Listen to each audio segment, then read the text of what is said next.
गुरु की जीवन में बहुत बड़ी जरूरत है। इंसान को हर काम सीखना पड़ता है, कल्याण के बारे में भी सीखना पड़ता है। गुरु का सहारा हमें भवसागर से तार देता है, इसलिए गुरु मंत्र सबको लेना चाहिए और मांस मछली अंडा नशा शराब का त्याग करना चाहिए। कुछ लोग पूछते हैं गुरु मंत्र का नियम क्या है। पहला नियम है मांस मछली अंडा नशा शराब का त्याग करो। दूसरा नियम माता पिता अतिथि संत गुरु का सम्मान करो। तीसरा नियम माला सदैव पहने रहो। चौथा नियम है भक्ति का प्रचार करो और पांचवा नियम है परस्पर प्रेम समता सहानुभूति से रहो। छठा नियम है सत्संग से हमेशा जुड़े रहो और सातवां नियम है गुरु बनाने के बाद गुरु को भूल मत जाओ। साल में 2-5 बार उनका दर्शन करो और उनकी सेवा भी तन मन धन से करो। और अगला नियम है सुबह शाम इष्ट देव का ध्यान भी करो, प्रातः वंदना संध्या वंदना आरती पूजन भी करो, सत्संग भी कराओ, अपने यहाँ प्रोग्राम भी कराओ। जैसे आज यहाँ पर प्रोग्राम हो रहा है, ऐसा प्रोग्राम आपके यहाँ भी होना चाहिए। अपने गांव में सलाह कीजिए।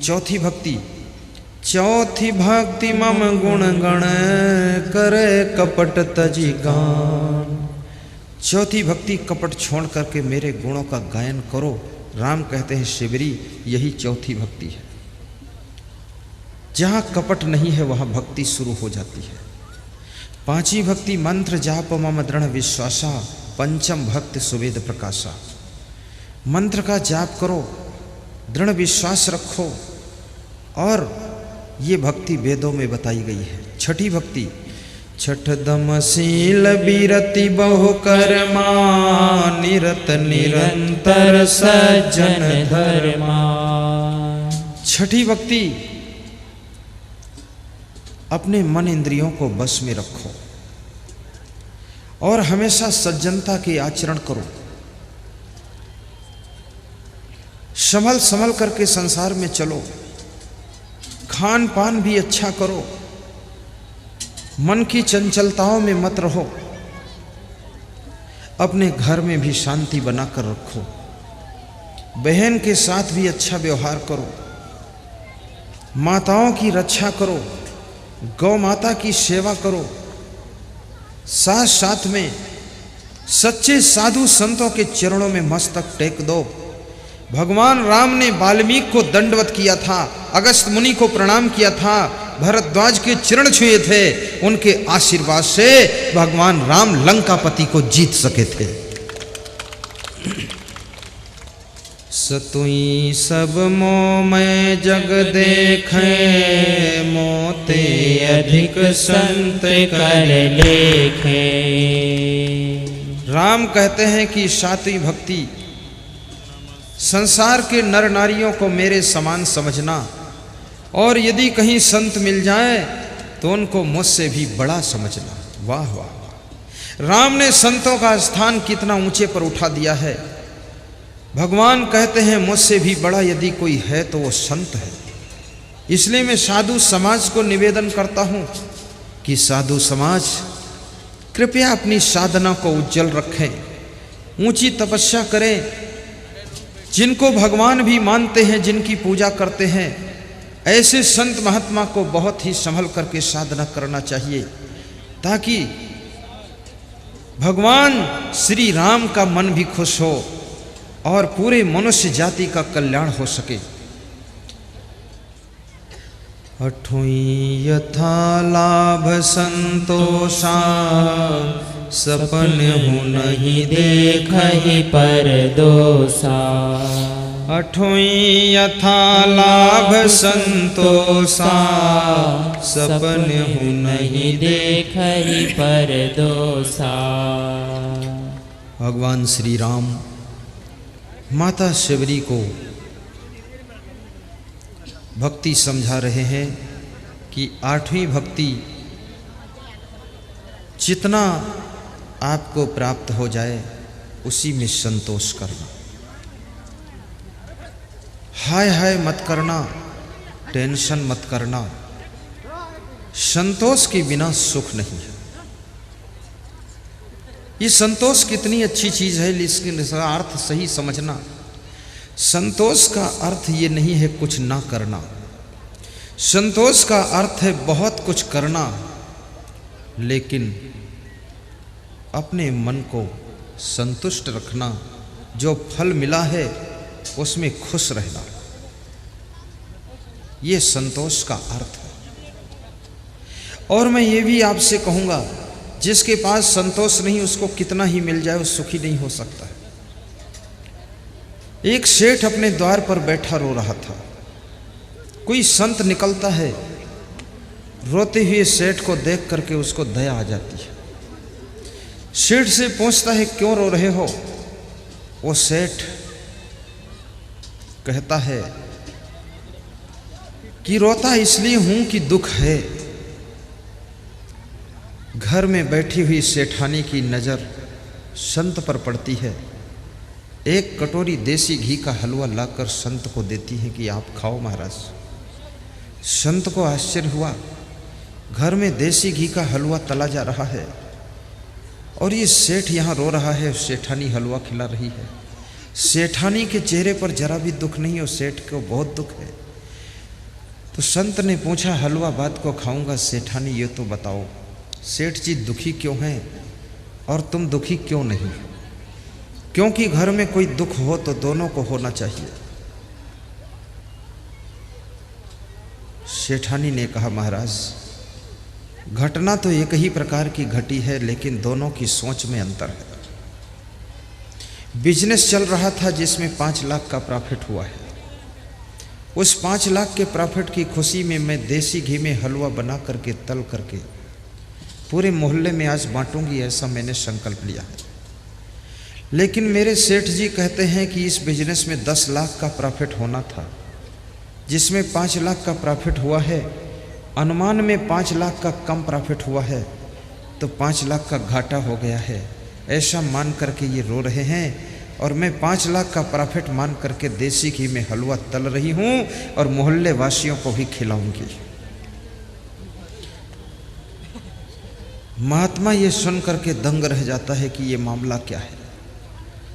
महात्मा ने कहा कि सेठ जी अपनी सोच को बदलो, लाभ तो लाभ है, 5 लाख का भी लाभ है।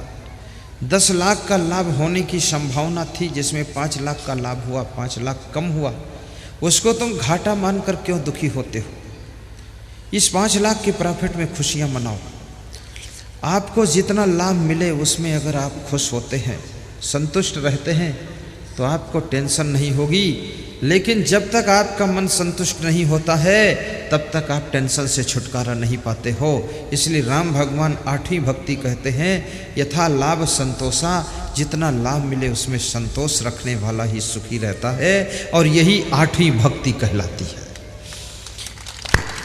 8वीं यथा लाभ संतोषा, सपन हो नहीं देखहि पर दोषा। 9 नम्र सब सो छलहीना, मम भरोसे ही हर्षन दीना। 9 नम्र सब सो छलहीना, मम भरोसे ही हर्षन दीना। और 9वीं भक्ति है, सबके साथ में नम्रता रखो, छल मत करो, कपट मत करो। जिनके कपट दंभ नहीं माया, तिनके हृदय बसव रघुराया। छल छद्म की भावना को त्याग करो, आपकी किस्मत साथ देगी। कर्म करोगे फल जरूर मिलेगा, कोई ज़्यादा तिकड़म करने की जरूरत नहीं। कभी कभी आप मेहनत कम करते हो, सोचते भी कम हो, तो भी आपको बहुत फायदा होता है। और कभी कभी तुम बहुत मेहनत करते हो, बहुत सोचते हो, दिमाग लड़ाते हो, लेकिन फायदा बहुत कम होता है। चिंता छोड़ो, सुख से जियो, तनाव मुक्त प्रबंधन करो। टेंशन में रहने से सोचने की शक्ति भी कम हो जाती है। तनाव में रहने से निर्णय लेने की क्षमता कमजोर हो जाती है। परस्पर झगड़ा करने से समस्याएं बढ़ जाती हैं। आपस में हिल मिल कर रहने से समस्याओं का समाधान निकलता है। प्रसन्न चित्त रहने से अच्छी नींद आती है और ठीक से सोने के पश्चात माइंड फ्रेश होता है, तब समस्या का सॉल्यूशन आसानी से निकलता है। गहरी नींद में सोने का अभ्यास करो। प्रेम से बैठकर चबा चबा कर भोजन करो। कोशिश करो भोजन के समय बात न करो, चुपचाप खाइए। भोजन के समय मोबाइल से बात भी मत कीजिए। भोजन के समय संभव हो तो टीवी भी मत देखो, और भोजन के समय बीवी से भी बात मत करो। और भोजन करते समय मुस्कुराते ही खुश होकर के भोजन कीजिए।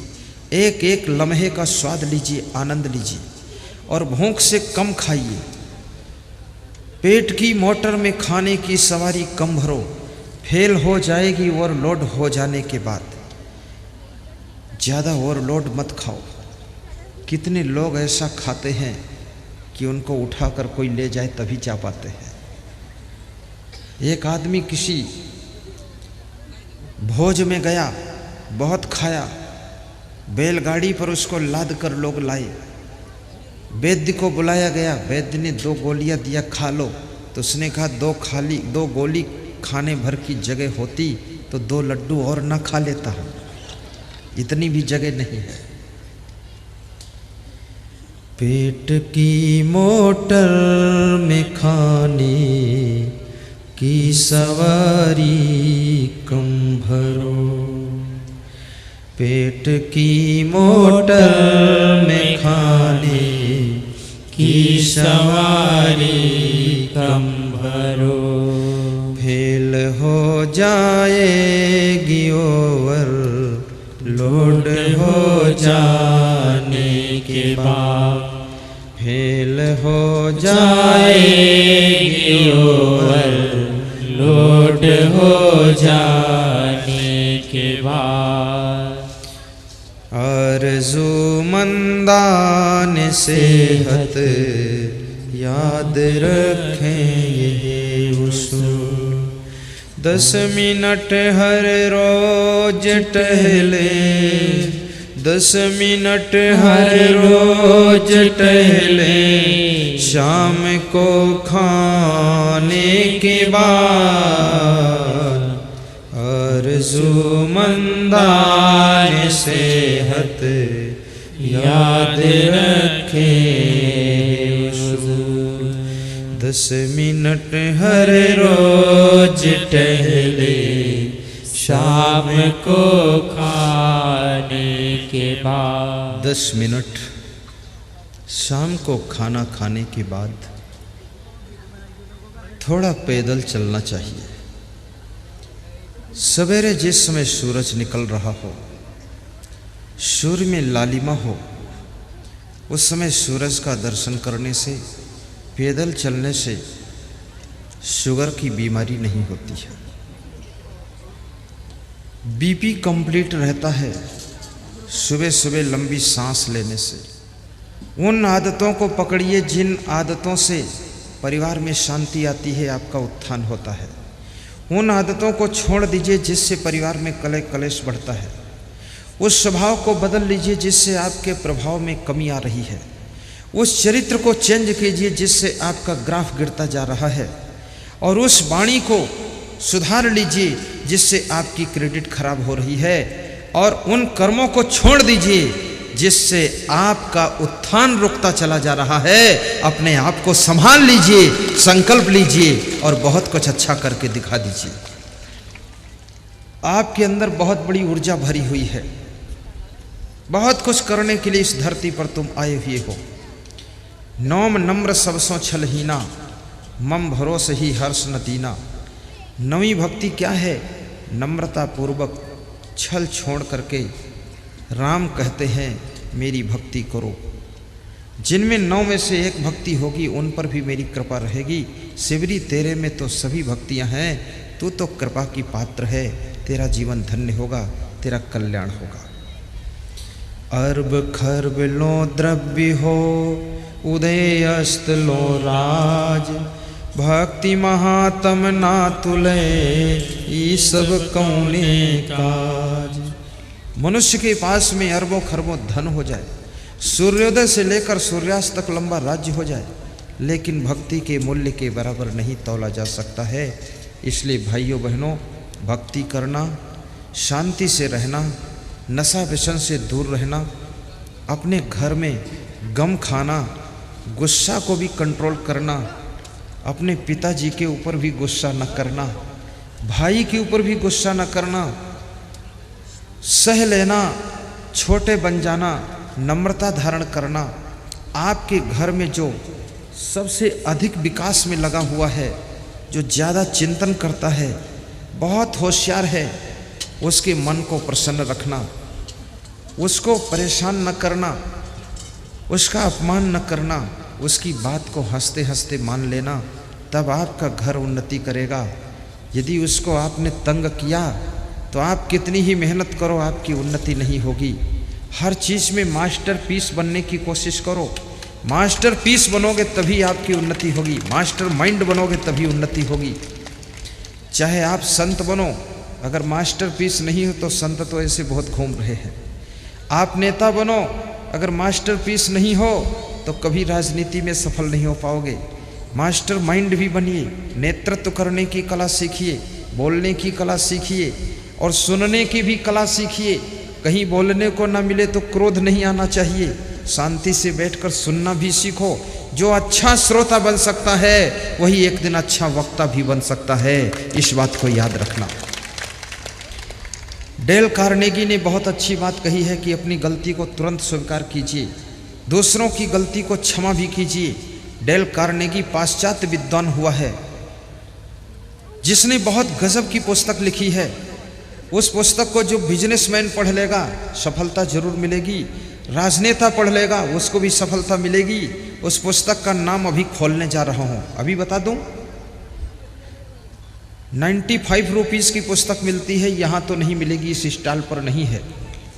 उस पुस्तक का नाम है लोक व्यवहार, इंग्लिश मीडियम पुस्तक है, लेकिन उसका हिंदी अनुवाद भी हो चुका है।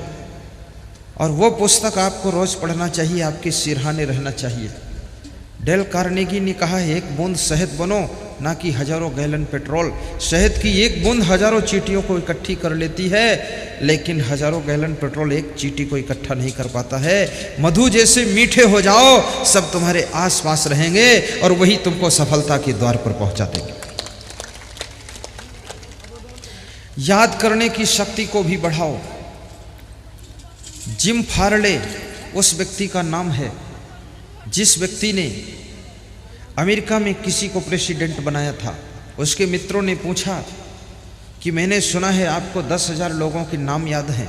तो उसने कहा आपने गलत सुना है, सच ये है कि मुझे 50,000 लोगों के नाम याद हैं। नाम याद करने की कला को भी विकसित कीजिए। कितने लोग ऐसे हैं जो अपना नाम भी भूल जाते हैं। गुरुदेव की भक्ति करो, प्रसन्न चित्त रहा करो, चिंता में रहने की आदत छोड़ो, खुशियां बिखेरते चलो, दूसरों को नमस्कार करना भी सीखो, अहंकार को छोड़ो। कबीर साहब कहते हैं देशभक्ति, गुरु भक्ति, मातृभक्ति, पितृभक्ति, गौ भक्ति, ये सभी भक्ति आपको करना है। आपका इंतज़ार कर रहा है देश, आपका इंतज़ार कर रहा है कोई गुरु, गौ माता भी आपका इंतज़ार कर रही है। भारत माता की भी भक्ति करो, भारत का नाम ऊंचा करना, अपने माता पिता का गौरव उठाना, अपने गुरु का इतना गुणगान करना। स्वामी विवेकानंद जैसे गुरु को बहुत ऊंचाई तक पहुंचाना। याद रखना, धर्म पुत्र अगर है तो माता पिता के यश को बढ़ाता है, और पुत्र अगर धर्म पुत्र नहीं है तो उनके बनाए हुए यश को भी अपयश में बदल देता है। आपका जीवन धन्य हो।